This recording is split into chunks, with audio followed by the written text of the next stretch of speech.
Hello guys, good morning everyone. तो आज हम लोग बात करने वाले हैं अटेस्टेशन फॉर्म के बारे में, राइट। तो यहाँ पर थोड़ा ध्यान दीजिएगा कि जो हम लोग अटेस्टेशन फॉर्म के बारे में बात कर रहे हैं, ठीक है, ये स्पेसिफिकली वीआरसी के लिए जितने भी यूनिट्स हैं सबके लिए अप्लीकेबल हैं। और पहले क्या होता था ये मैं आपको बता देता हूँ।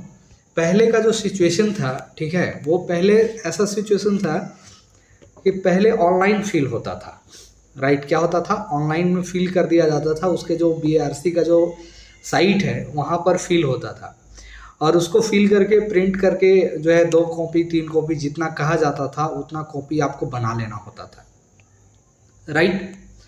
तो लेकिन अब इस बार क्या है कि कुछ कुछ यूनिट्स ने अभी ही आपको अटेस्टेशन फॉर्म ईएएफ एंड ईएसएसक्यू वगैरह भेज दिया है, सो दैट कि आप क्या करो कि मेडिकल या डीवी के टाइम में जो है सके लेके जाओ। ओके, तो चलिए हम लोग पढ़ आज पूरा अटेस्टेशन फॉर्म एंड ईएएफ, जो कि वो भी एक अटेस्टेशन फॉर्म ही है बट थोड़ा सा डिफरेंट है उसका फॉर्मेट।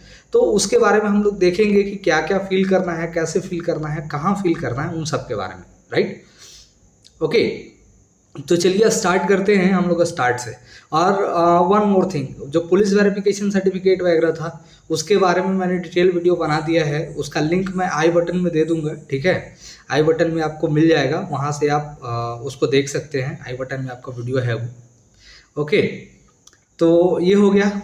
और प्लीज़ रिक्वेस्ट है कि आप लोग क्वेश्चन पहले पूछ लेते हैं, पूरा वीडियो नहीं देखते। आप लोग पूरा वीडियो देखिए, ठीक है, बहुत ही मेहनत लगता है बनाने में, ठीक है।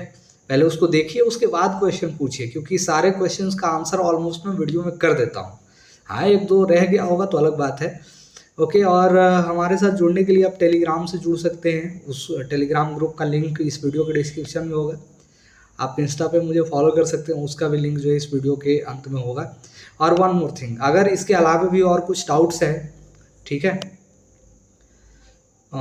एनीवे लीव इट, वो तो ठीक है, हो गया। आप अभी, हाँ, अगर आप कुछ और डाउट्स है तो वो एक पोस्ट का लिंक दिया हुआ है, अगर आप उस पर 12-1 बजे तक आप कर सकते हैं तो कर दीजिए, 4 बजे तक, ठीक है, क्योंकि 4 बजे के बाद वो फिर मैं कोशिश करूँगा 5 बजे के बाद वीडियो बनाने का। कर दीजिए, जब तक उसका कमेंट ऑफ नहीं होता है तब तक उस पर आप जो भी क्वेश्चन है डालिए, और 2 से 3 दिन में उस पर एक डिटेल्ड वीडियो आएगा, ठीक है, आप वो देख लीजिएगा, उसमें सारे क्वेश्चंस के आंसर्स होंगे। ऑलमोस्ट अभी 170-180 के आसपास जो है कमेंट्स उस पर हैं। ओके, तो उसका वीडियो जल्दी मैं लाने वाला हूँ। चलिए स्टार्ट करते हैं without wasting your time's. Okay, start now. तो सबसे पहले देखिए, ये अटेस्टेशन फॉर्म आएगा, इसको क्या करना है कि प्रिंट ले लेना है। क्या करना है? प्रिंट ले लेना है। ओके, और प्रिंट लेने के बाद करना क्या है आपको कि इसको अपने ब्लू पेन से फिल करना है। हमेशा याद रखिएगा, किससे फिल करना है? ब्लू पेन से फिल करना है। अच्छा, इसका कितना कॉपी प्रिंट लीजिएगा? तो 3 कॉपी प्रिंट ले लीजिएगा, राइट। सबसे पहले क्या करना है कि इसका जो फोटो, यहाँ पे जो फोटो दिया हुआ है वो पासपोर्ट साइज का फोटो इस पे चिपका लीजिए। ओके, अब इसमें कुछ इंस्ट्रक्शन दिए हुए हैं जो मैं पढ़ देता हूँ, ठीक है, सो दैट कि आपको और भी समझ में आ जाए। कह रहा है कि the furnishing of false information और suppression of any factual information in the attestation form would be disqualification and is likely to render the candidate unfit for employment under the government. कह रहा है कि अगर इसमें आप कोई गलत जानकारी देते हैं, छुपाते हैं, तो आप सरकारी नौकरी के लिए अयोग्य समझे जाएंगे। दूसरा कहता है कि if detained, arrested, prosecuted, bound down, fined, convicted, debarred, acquitted etc subsequent to the completion and submission of these forms, the details should be communicated immediately to the authority to whom the attestation form has been sent earlier, following which it will be deemed to be a suppression of factual information।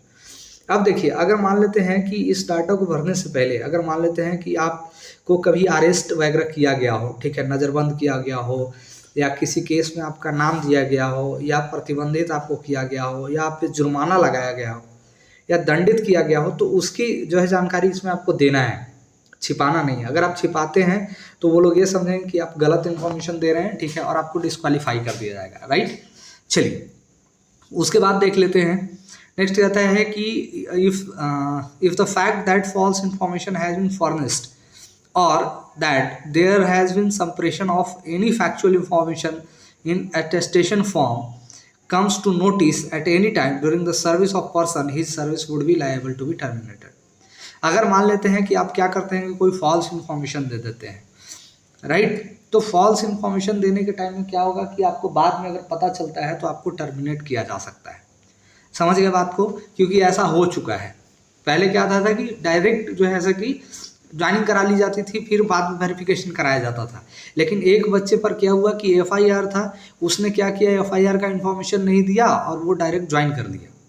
अब जैसे ही join किया तो ठीक है, उस समय तो कुछ नहीं हुआ, लेकिन जब पता चला तो उसको टर्मिनेट कर दिया गया और उसके बाद से फिर ये पूरा प्रोसेस हो गया कि नहीं भाई आपको पूरा स्टेशन फॉर्म भर के देना है, ठीक है, और ये सब वगैरह करना है। समझ गए?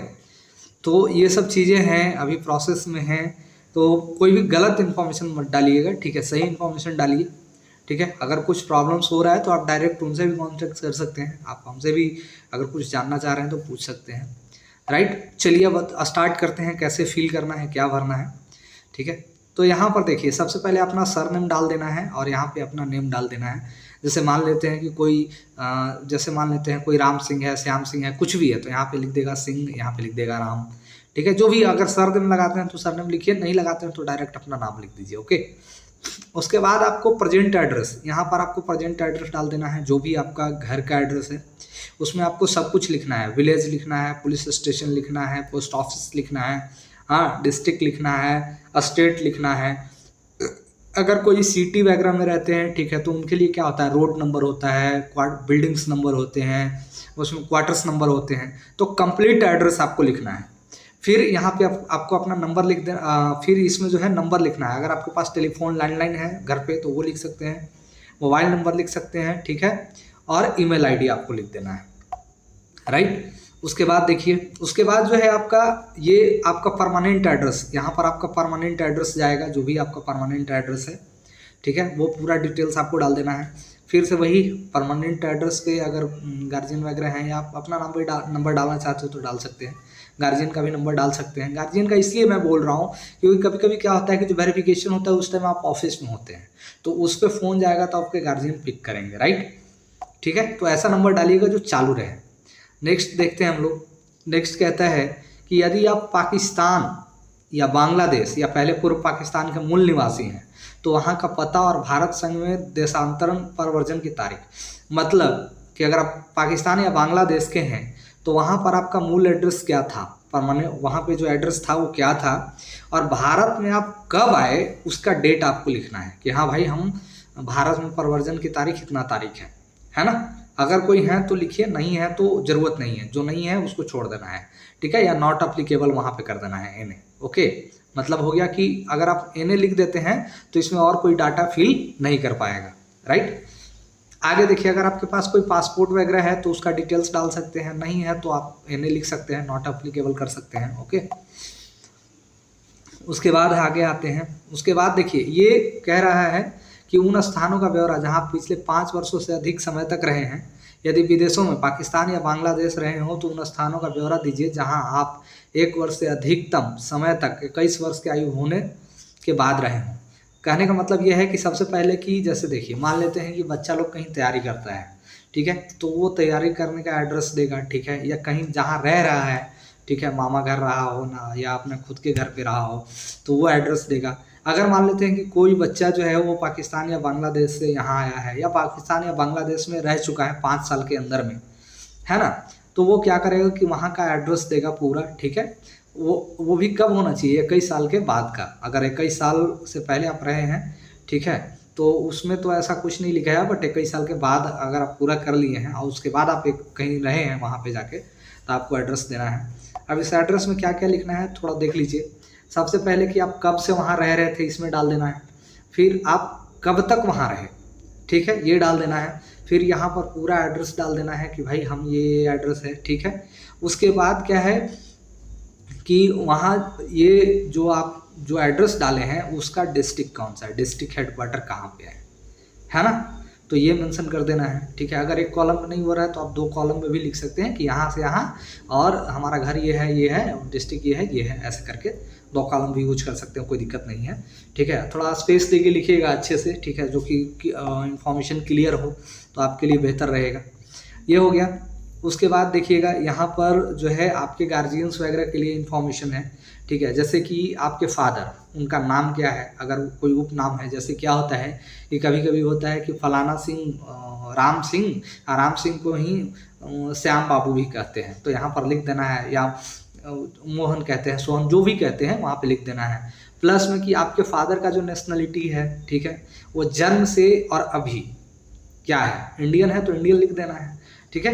अगर मान लेते हैं कि किसी के फादर अमेरिका में रहे थे, जन्म से अमेरिकन थे, लेकिन फिर वो इंडिया आ गया और इंडियन हो गए, तो वहाँ पे दोनों लिखना है, अमेरिकन भी लिखना है कि जन्म से अमेरिकन थे और अधिवास से जो है हम भारतीय हो गए हैं, है ना।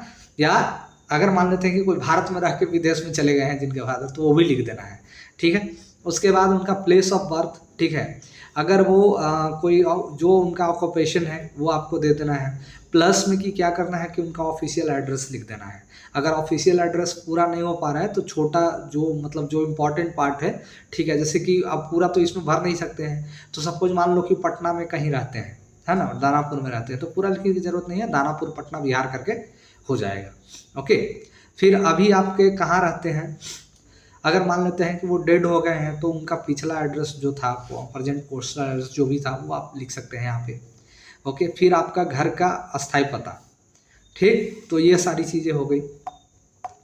और उसी तरीके से मदर का भी लिख लेना है, ठीक है, मदर का लिख लेना है। अगर आप शादीशुदा हैं, जैसे कोई लड़का शादीशुदा है तो वो अपनी पत्नी का डिटेल्स इसमें लिखेगा। अगर कोई लड़की शादीशुदा है तो वो अपने हस्बैंड का डिटेल्स यहाँ लिखेगी, राइट। अगर आपका भाई है तो भाई के बारे में लिखिए, अगर नहीं है तो नॉट अप्लीकेबल कर दीजिए। अगर आपकी बहन है तो बहन के बारे में यहाँ डिटेल्स पूरा लिखिए, अगर बहन नहीं है तो बहन को नॉट अप्लीकेबल कर दीजिए, ठीक है। तो ये सब कुछ है। उसके बाद देखिए, अगर मान लेते हैं कि जैसे देखो, अगर आपके कोई पुत्री हैं, शादी हो गया है, ठीक है, तो अगर वो विदेश में रह रहे हैं, ठीक है, विदेश में रह के पढ़ रहे हैं, तो उनका डिटेल्स भी आपको यहाँ फिल करना होगा। बेसिकली ये कॉलम उन लोगों के लिए ज़्यादा अप्लीकेबल होता है जो एक्स सर्विसमैन वगैरह होते हैं, जॉब करके आते हैं, फिर उनको आयु लिमिट में छूट दिया जाता है, ठीक है, एयरफोर्स, इंडियन आर्मी या नेवी से आते हैं, तो वो भी अगर इस फॉर्म को अप्लाई करते हैं तो वो उनको अपना जो है अपने बेटा बेटी का डिटेल्स अगर हैं तो देना है, नहीं तो फिर नॉट अप्लीकेबल कर देना है। ओके, चलिए ये हो गया। उसके बाद देख लेते हैं, अगर मल्टीनेशनल कंपनी में अगर आप काम किए हैं या आपके कोई भी फैमिली मेम्बर्स काम किए हैं तो यहाँ पर नाम डाल देना है, ठीक है। आप जैसे कौन काम किया है, हमने काम किया है तो हम लिख देंगे कि चलो भाई मेरा नाम राम है। हम कौन से कंपनी में काम किए हैं भाई, तो चलो हमने लिख दिया कुछ भी, भेल सेल, एनटीपीसी, जो भी जिसमें भी काम किए, ठीक है, जो भी एमएनसीज रहा हो, ये टीसीएस वगैरह जो भी है वो लिख देना है। उस पर वहाँ का एम्प्लॉई आईडी का नंबर क्या था ये लिख देना है, ठीक है। फिर आप कब से कब तक जॉब किए ये लिख देना है। अगर और कोई इन्फॉर्मेशन बाकी रह गया है तो यहाँ पे आप लिख सकते हैं।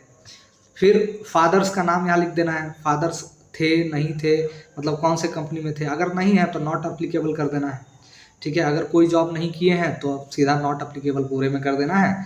हाँ, फिर मदर का, और फिर वाइफ थी क्या, मतलब जैसे अगर कोई लड़का है तो अपने वाइफ के बारे में लिखेगा, अगर कोई लड़की है तो अपने हस्बैंड के बारे में लिखेगा। अगर मान लेते हैं कि जैसे किसी का हस्बैंड या वाइफ ऐसा हो सकता है कि अभी करंट में जॉब कर रहा हो या कर रहे हैं, ठीक है, तो यहाँ पर क्या कर देना है कि कब से कर रहे हैं वो डेट डाल देना है, यहाँ पे कंटिन्यू कर देना है, ठीक है। जैसे ऐसा भी होगा कि अभी रिजाइन नहीं दिए हैं तो उस केस में क्या करेंगे, तो उस केस में आपको वो सारा डिटेल्स इन्फॉर्मेशन आपको कंटिन्यू कर देना है। ओके, राष्ट्रीयता में आपका जो भी आप इंडिया, फिलहाल तो अभी आप इंडियन ही होंगे, क्योंकि अगर इंडियन नहीं रहेंगे तो आपको फॉर्म अप्लीकेबल भरने नहीं दिया जाएगा। ओके, फिर आपका जन्म की तारीख, उसके बाद आपको जन्म की तारीख दे देना है, यहाँ पे डिटेल्स भर देना है, ठीक है, जो भी है जन्म की तारीख, फिर जन्म स्थान और जिला जो राज्य है, फिर आपका रिलीजियन, आप किससे आते हैं, SC ST OBC EWS जो भी आते हैं, ठीक है। अगर हाँ है तो यहाँ पे डिटेल्स देना है, ठीक है, अगर नहीं है तो फिर तो बात ही अलग हो जाती है। ओके, तो ये सारा इन्फॉर्मेशन हो गया। उसके बाद देखिए, उसके बाद जो है आपकी नेक्स्ट कहता है कि education qualification showing places of educations with years in schools and college since 15 years of age, यानी कि 15 साल की आयु तक आप कहाँ कहाँ एजुकेशन लिए हैं, ठीक है, उन सभी स्थानों का जो है नाम वगैरह आपको इसमें डिटेल्स डाल देना है कि भाई हम फलाने स्कूल में पढ़ते थे, फलाने स्कूल में पढ़ते थे, ठीक है। मतलब सॉरी 15 वर्ष के आयु से, जैसे आप 10th का इंफॉर्मेशन डाल देंगे, ठीक है। तो 10th का आप इंफॉर्मेशन डालेंगे कि कब आप वहाँ एडमिशन लिए थे, कब छोड़े थे, कौन से डिवीज़न से एग्ज़ाम पास हुए नहीं हुए, जो भी है, ठीक है, आप लिख सकते हैं या डिवीज़न लिख सकते हैं। फिर अगर आप इंटरमीडिएट किए हैं तो इंटरमीडिएट का डिटेल्स डाल सकते हैं इसमें। अगर आप ग्रेजुएशन किए हैं तो ग्रेजुएशन का डाल सकते हैं, बीटेक किए हैं तो बीटेक डाल सकते हैं, एमटेक किए हैं तो एमटेक डाल सकते हैं। अगर आप डिप्लोमा किए हैं तो डिप्लोमा डाल सकते हैं, और सब सीरियल वाइज डालिएगा। ऐसा ना कि 10th डाल दिए फिर डिप्लोमा डाल दिए फिर 12th डाल रहे हैं, नहीं। पहले 10th किए थे तो 10th, फिर डिप्लोमा किए थे तो डिप्लोमा, फिर बीटेक किए थे तो बीटेक। अगर आप 10th किए, 12th किए और डिप्लोमा किए तो 10th 12th डिप्लोमा डालिएगा, इस तरीके से।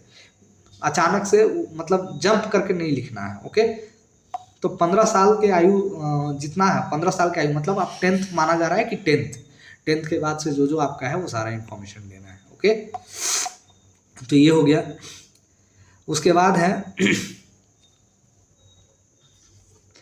कि अगर मान लेते हैं कि आप, ऐसा होता है कि किसी भी इसमें देख लीजिए, मैं बता रहा हूँ, आर यू होल्डिंग और have at any time held an appointment under central government, state government और semi government, quasi government body और ऑटोनोमस बॉडी और पब्लिक अंडरटेकिंग और ए प्राइवेट फॉर्म और institution, if so give full particular details with the date of employment up to date. अब जैसे देख लीजिए, मान लेते हैं कि कई बच्चे ऐसे होते हैं कि डिप्लोमा या बीटेक करने के बाद जॉब करने लगते हैं। तो वो हो सकता है कि आप किसी सेंट्रल गवर्नमेंट में जॉब कर रहे हैं या स्टेट गवर्नमेंट में जॉब कर रहे हैं या किसी एमएनसीज कंपनी में या प्राइवेट कंपनी में या किसी गैर सरकारी फॉर्म में, कहीं भी आप काम कर रहे हैं, तो उसमें कब से कब किए हैं ये डाल देना है। फिर आपका कौन सा डेजिग्नेशन रहा है, राइट, साइंटिफिक असिस्टेंट रहे हैं, इंजीनियर रहे हैं, जूनियर इंजीनियर रहे हैं, ठीक है, प्यून रहे हैं, चपरासी, क्लर्क, जो भी रहे हैं वो डाल देना है।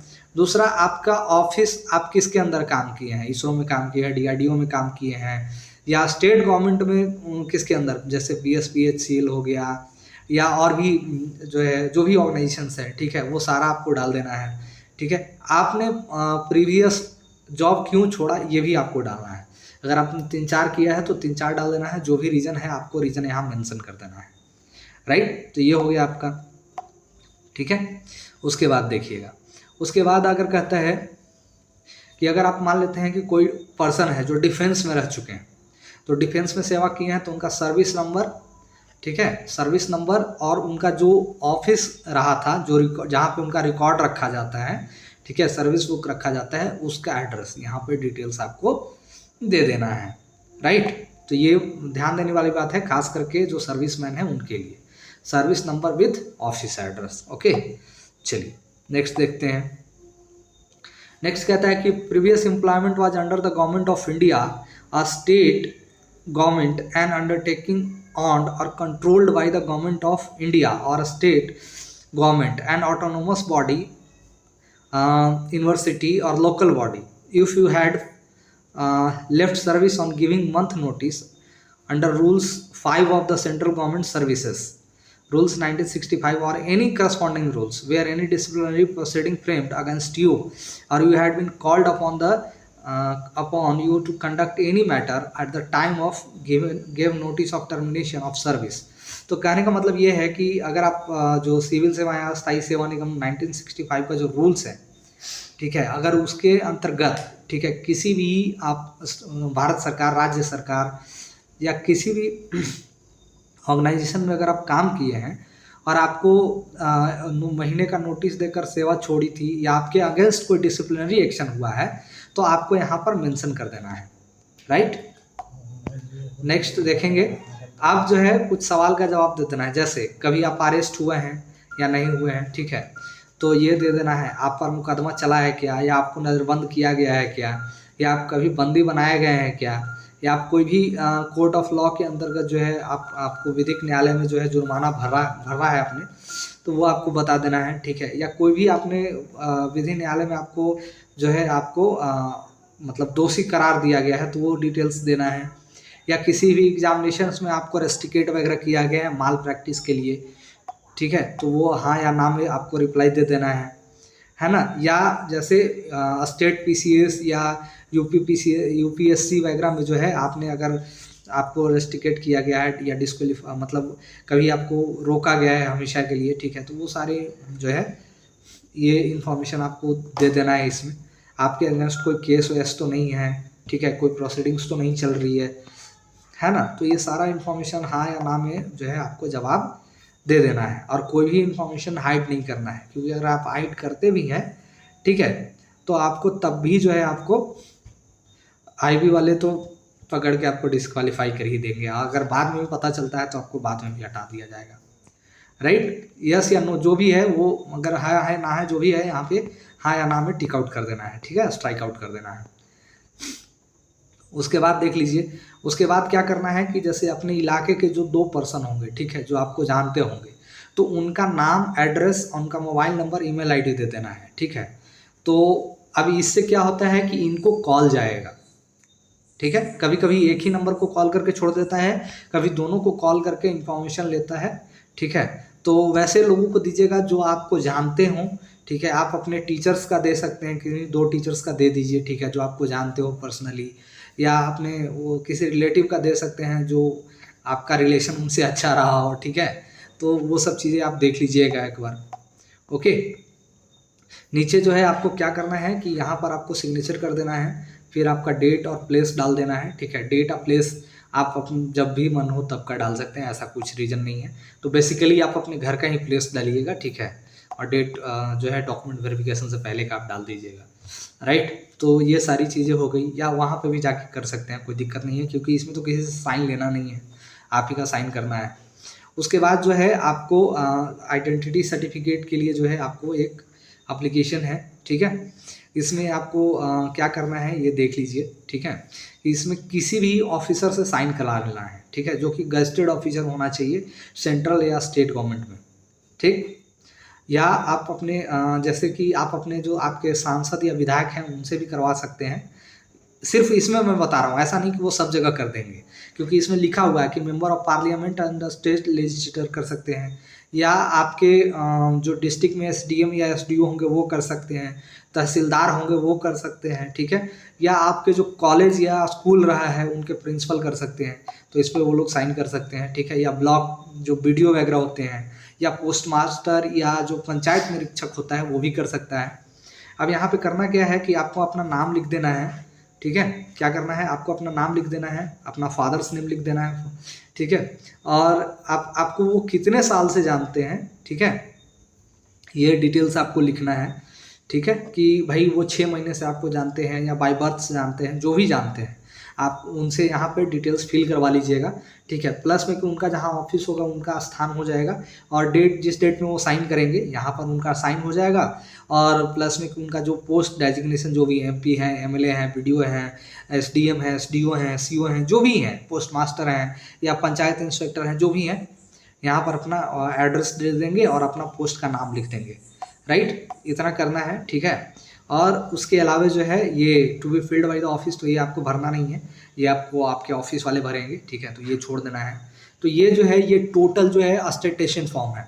अब इसमें एक चीज़ आप ध्यान दीजिएगा, मैं बता रहा हूँ, अटेस्टेशन फॉर्म जो है एट द टाइम ऑफ आपको जो है जब आप वहाँ जाएंगे डॉक्यूमेंट वेरिफिकेशन के लिए, ज्वाइनिंग के लिए, जब भी आपको बुलाया जाएगा, ठीक है, तो आपको तभी आपको लेके जाना है, ठीक है, ऐसे आपको स्पीड पोस्ट वगैरह नहीं करना है, पहला। दूसरा, ये जो अटेस्टेशन फॉर्म है, ठीक है, इसको करना क्या है कि 3 कॉपी आपको प्रिंट ले लेना है और तीनों को अपने पेन से फिल करना है। ऐसा नहीं कि एक को फिल किए और उससे 2 कॉपी बना लिए, तो ये आपका गलत हो जाएगा, आपको वहीं पर रिजेक्ट कर दिया जाएगा या फिर से आपको भरने के लिए बोला जाएगा। आपको रिजेक्ट तो नहीं करेगा कोई, ठीक है, लेकिन आपको कहेगा कि फिर से भरो। तो अभी आप घर पे हैं, आराम से अभी आप भर सकते हैं, तो भर लीजिए, ठीक है, सेम चीज़ें। और एक बात और ध्यान दीजिएगा, ये मैं इसलिए कह रहा हूँ क्योंकि IGCAR में जो है स्पेसिफिकली मेंशन किया है कि आपको अपने पेन से भरना है, जेरॉक्स नहीं लेना है, राइट। तो ये हो गया अटेस्टेशन फॉर्म, ओके। चलिए, तो आपने देख लिया, ठीक है, अटेस्टेशन फॉर्म तो आप देख चुके हैं क्लियरली, ठीक है। और अभी ये जो अटेस्टेशन फॉर्म आपको दिख रहा है, ये इसको बोलते हैं EAF, राइट। EAF इसीलिए बोलते हैं क्योंकि इसको आप जैसे ही लैपटॉप में ऑन करेंगे ना और यहाँ पे क्रसर ले जाएंगे तो आपको सारा डिटेल्स जो है आपको टाइप करना होगा, लैपटॉप में डाल के आपको टाइप कर लेना है, ठीक है, और टाइप करने के बाद इसको प्रिंट लेना है। तो जैसा कि अटेस्टेशन फॉर्म में मैंने बताया तो ऑलमोस्ट डिटेल्स वही है, ठीक है। जैसे कि यहाँ पे कैंडिडेट का नाम वगैरह हो गया, यहाँ पे उसका यहाँ पर उसका प्रेजेंट एड्रेस दे देना है ना। उसके बाद यहाँ पर आपको जो है होम एड्रेस दे देना है उसका, राइट। अगर मान लेते हैं कि कोई बच्चा पाकिस्तान वगैरह से या बांग्लादेश से माइग्रेट होकर के आया है, उसके मदर फादर माइग्रेट होकर आए हैं, ठीक है, तो वहाँ यहाँ पे वो डिटेल्स डालेगा अपना, ठीक है, वहाँ का, ठीक है। जब भी वो इंडिया में माइग्रेट होकर आया है वो डिटेल्स डालेगा, ठीक है।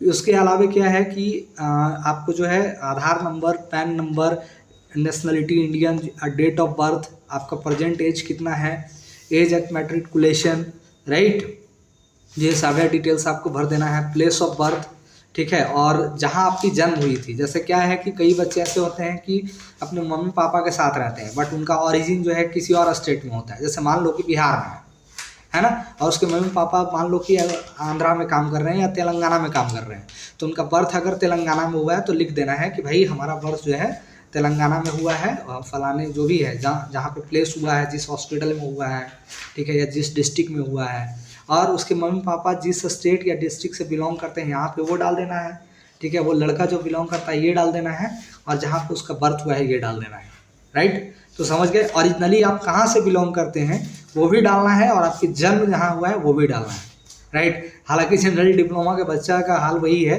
कि वो लोग ऑलमोस्ट वही रहते हैं कि अपने ही स्टेट में रहते हैं, अपने ही डिस्ट्रिक्ट में रहते हैं, तो एक वो सेम भी हो सकता है, उसके लिए कोई दिक्कत नहीं है, ओके। उसके बाद आपको रिलीजियन वगैरह डाल देना है यहाँ पे। फिर आप एससी हैं, एसटी हैं, ओबीसी जो भी हैं, यस रिमूव कर देना है। अगर आप ओबीसी हैं तो ओबीसी लिख देना है, अगर नहीं है तो जो भी है, अगर नहीं है तो नॉट अप्लीकेबल कर देना है, ओके। उसके बाद देख लीजिए अगर आप जहाँ, जैसे कि मैंने वो बताया था आपको, ठीक है, क्या बताया था कि अगर आप 5 साल या 5 साल से अधिक कहीं रह चुके हैं, ठीक है, जैसे ये अगर हम मान के चलते हैं कि 5 साल के दौरान अगर आप पाकिस्तान वगैरह में रह चुके हैं या कहीं भी रह चुके हैं तो उसका यहाँ पे एड्रेस ये डाल देना है। कम से कम आपको 1 साल अगर वहाँ रहे हैं, ठीक है, तो ओके, तो ये आपको पूरा डिटेल्स डाल देना है। अगर आप इंडिया में भी हैं, अगर आप मान लेते हैं कि कंटिन्यू 1 साल से ज़्यादा कहीं रहे हैं तो वो सारा डिटेल्स कहाँ कहाँ रहे हैं, कब रहे हैं, कब से कब तक रहे हैं, उसका एड्रेस क्या है, उसका एड्रेस डिस्ट्रिक्ट का हेडक्वार्टर क्या है, वो सारा डाल देना है, राइट। जैसे मान लो कि हम पटना में रहे हैं, जैसे सपोज मान लो कि हम 2020 से रहे हैं, तो 2020 के जिस महीने से रहे हैं 2024 तक रहे हैं, तो 2024 के किस महीने तक रहे हैं, या अभी भी रह रहे हैं तो कंटिन्यू कर देंगे। फिर पटना में जो एड्रेस है, ठीक है, जैसे सपोज मान लो कि रोड नंबर 15 में राजीव नगर में रह रहे हैं, तो वो राजीव नगर का एड्रेस डाल देना है, सब कुछ डाल देना है, ठीक है। फिर यहाँ पर डिस्ट्रिक्ट हेडक्वार्टर का एड्रेस डाल देना है, ओके, तो सारा हो गया। फिर आपका फैमिली डिटेल्स वगैरह, ठीक है, जो आपके फादर हैं उनका क्या है, ऑक्यूपेशन क्या है, प्रेजेंट पोस्टल एड्रेस क्या है, उनका प्रेजेंट एड्रेस क्या है, उनका date of place of birth क्या है, वो डाल देना है, ओके। उसके अलावा जो है आपका मदर्स नेम, और ये सब क्या करना है, आपको प्रिंट करना है। मैं बता रहा हूँ, ये अभी जो मैं दिखा रहा हूँ इसके पहले वाला जो आपको अटेस्टेशन फॉर्म दिखाया था जिसमें सांख्यांकन फॉर्म लिखा हुआ था, वो आपको प्रिंट लेके अपने हाथ से ब्लू पेन से भरना है, लेकिन ये इसको टाइप करना है, ओके। चलो, उसके बाद आपका अगर आप शादीशुदा हैं तो स्पाउस का डिटेल्स, महिला है तो अपने पति का, और अगर पुरुष हैं तो अपने पत्नी का डालिए, ठीक है। उसके बाद देखिए, अगर मान लेते हैं कि आपके कोई सन वगैरह हैं या डॉटर हैं जो भी विदेश पढ़ रहे हैं तो वो डिटेल्स इसमें डालना है। ये बेसिकली एक सर्विसमैन के लिए रहता है, ठीक है, या जो जॉब करके दूसरे जॉब में आए हैं उनके लिए रहता है, या जिनके बच्चे विदेश में पढ़ रहे हैं उनके लिए है, ओके। तो ये सारा डिटेल्स डाल देना है, हो सकता है 3 4 5 बच्चे, अगर नहीं हो तो सब में नॉट अप्लीकेबल कर देना है। फिर आपको 10th से लेकर के, ठीक है, 10th से लेकर के अभी तक जितना भी डिग्री आप किए हैं वो सारा इन्फॉर्मेशन इसमें आप डाल सकते हैं, ओके। उसके बाद आपको जो है इसकी अगर आप किसी कंपनी में जॉब किए हैं, ठीक है, तो कंपनी का सारा डिटेल्स यहाँ फिल कर देना है, ठीक है, कब से कब किए हैं। जैसे मान लो कि हम VARC में थे, VARC में कब थे भैया, तो मान लो कि हम 2020 में थे, रिजाइन कब दिए तो 2021 में रिजाइन दिए, ठीक है। वहाँ डेजिग्नेशन क्या था, तो साइंटिफिक असिस्टेंट था, ठीक है। एमेलमेंट या नेचर ऑफ एमेलमेंट क्या था ये लिख देना है। फिर आपको जो है वहाँ उसका एड्रेस मुंबई का क्या है क्या नहीं है वो सारा डिटेल्स, और हम क्यों छोड़े, तो भाई हमको नया जॉब मिला या बढ़िया जॉब मिला या जो भी है, ठीक है, या हम अपने फैमिली के साथ रहना चाहते थे, तो ये सारे डिटेल्स आप फिल कर सकते हैं, ओके। देखिए उसके बाद इसमें आपको जो है जितना भी आपने एम्प्लॉयमेंट वगैरह है जो भी आप डाल दीजिए, ठीक है। फिर से वही क्वेश्चंस कि कभी आपको अरेस्ट किया गया था क्या, या आप पे कोई केस चल रहा है क्या, ठीक है, या आपको कभी किसी कॉलेज या ट्रेनिंग प्रोग्राम से एक्सपेल्ड किया गया है, या किसी ड्यूटी से डिस्चार्ज किया गया है, वो सारा इन्फॉर्मेशन इसमें आपको डाल देना है। तो ऑलमोस्ट दोनों सेम ही है, ठीक है। बस ये क्या है कि ये आपको टाइप करके देना है और वो आपको फिल करके देना है, और ये सारा का सारा इंग्लिश फॉर्मेट है। ओके, फिर आपको यहाँ पर कैंडिडेट का सिग्नेचर, डेट ऑफ प्लेस डाल देना है, ठीक है। इसमें आपको कुछ नहीं करना है, ये वो लोग खुद से कर लेंगे, राइट। तो चलिए अब आपको बता देते हैं कि आपको कौन से कितना कॉपी लेके जाना है। तो अभी जो आपको डिस्प्ले दिख रहा है इसको हम लोग बोलते हैं EAF। जो आप फिल करेंगे डायरेक्ट प्रिंट, मतलब जो आप सिस्टम से फिल करेंगे, इसमें फिल करने का ऑप्शन देगा आपको, ठीक है, राइट। अगर आप सिस्टम पे ओपन करेंगे और क्रसर अगर आप यहाँ ले जाएंगे तो यहाँ पे प्लेस डालने का ऑप्शन आ जाएगा आपको कि यहाँ प्लेस डालो। ओके, तो ये वाला जो इसको हम लोग बोलते हैं EAF। इसका आपको 2 कॉपी कर लेना है। कितना प्रिंट फिल करना है डाटा, और फिल करके 2 कॉपी प्रिंट ले लेना है, राइट। और दूसरा ऑप्शन, दूसरा क्या है वो देख लीजिए, ठीक है, दूसरा वाला भी।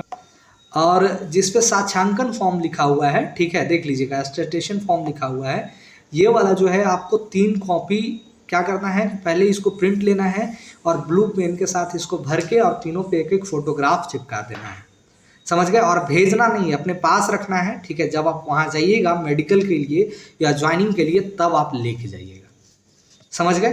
तो ये हो गया आपका अटेस्टेशन फॉर्म एंड EAF, ठीक है। नेक्स्ट टाइम हम लोग देखेंगे किसके बारे में, सिक्योरिटी क्वेश्चनियर्स के बारे में। ओके, तो आज के लिए इतना ही, मिलते हैं, ठीक है। और बाकी जितने भी वीडियोस वगैरह हैं, ठीक है, और जो कुछ भी देखना चाहते हैं तो सारा डिटेल्स जो है BRC का प्लेलिस्ट बना हुआ है, उसका लिंक मैं नीचे दे दूंगा डिस्क्रिप्शन बॉक्स में। टेलीग्राम ग्रुप का भी लिंक रहेगा, इंस्टाग्राम का भी लिंक रहेगा, वो सब कुछ नीचे रहेगा। और अगर आप कोई क्वेश्चन पुट करना चाहते हैं, ठीक है, तो वो क्वेश्चन का भी जो है लिंक नीचे रहेगा, जो कि कल जो शाम तक जो है आप एनी हाउ जो भी आपको क्वेश्चन है उस पोस्ट में आप कमेंट कर दीजिए, ठीक है, सो दैट कि मैं उसको 2-3 दिन में आगे जो है आपका कमेंट्स, उसके कमेंट्स ऑफ होने तक आप कमेंट कर सकते हैं। जब ऑफ हो जाएगा तब तो फिर आप कर नहीं पाएंगे। ओके, तो मिलते हैं न्यू वीडियो में, नए सेशन में। तब तक के लिए take care, bye bye, thank you.